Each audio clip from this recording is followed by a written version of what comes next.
Hello, today is bread making day, and as you can see, my container for my starter was probably a little bit small, but you can see how active it was this morning. It smells super fruity, so I went ahead and mixed all the ingredients. This is the most gross step because your hands will get properly covered in dough, and the dough will feel unmanageable, sticky, just with no structure. So you just have to keep giving it time. So 30 minutes later, look how much better it is. It's so much more stretchy, and it has way more structure to it.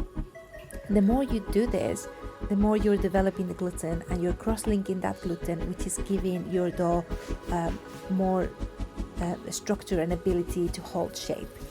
So this is at the end of that stretch and fold session, and you can already see how much more I can take. 30 minutes more and even more stretchy, even more put together. So this is my favorite thing about bread making, that if you allow time to do a lot of the work, you can see how much the dough just takes shape and gains in structure just over time.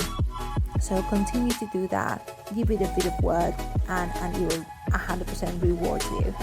I really recommend getting a bowl scraper because it just keeps everything much more tidy.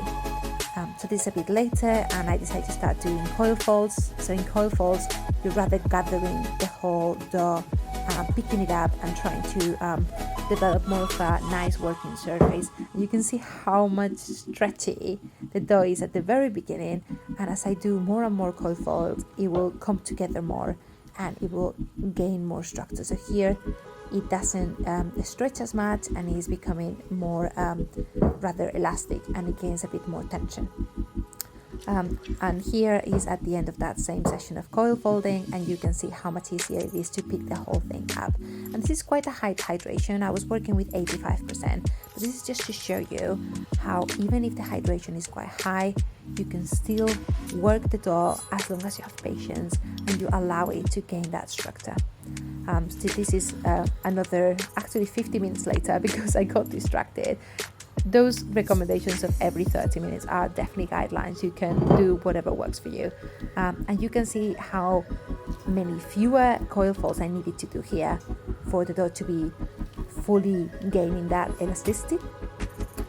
So this is how it should feel. Now you could probably leave it here. I will do another set of coil folding, and then I will let it bulk ferment.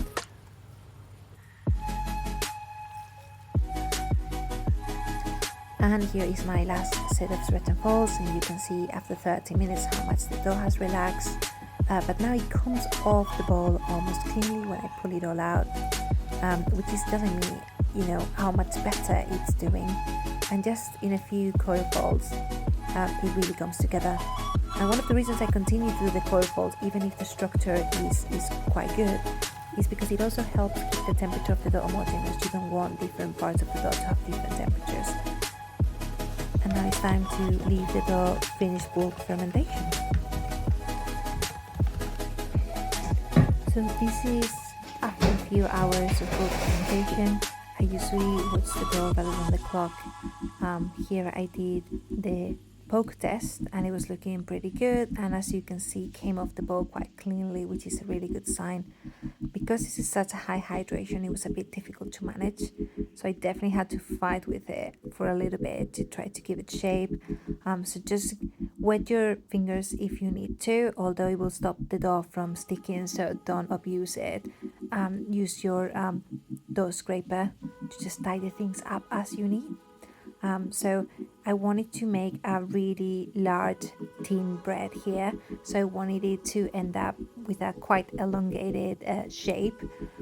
So I pre-shaped and then left it for a little bit, and then went ahead and fully shaped the dough.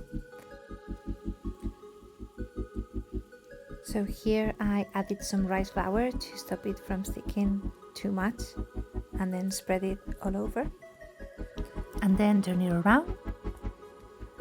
And then I just went ahead and stitched it up just to try to gather a little bit of tension. I wasn't too worried about tension because when you're baking in a tin, the tin will really help you achieve that oven spring. So it's not like you have to get really good tension in the first place. So here I added a bit more rice flour on this other side, and then it was ready to go into the container that I had lined with some wax paper. And now that the shape was done, we could leave it proofing for a bit over an hour on the counter.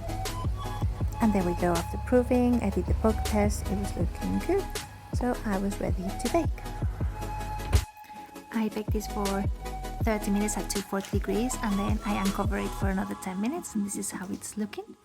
The crust was really nice, and this is when I cut through it. It has quite a lot of rice, so I wasn't expecting a big open crumb, but I was really happy with this crumb. It was absolutely delicious and so tasty. Anyways, thanks for watching.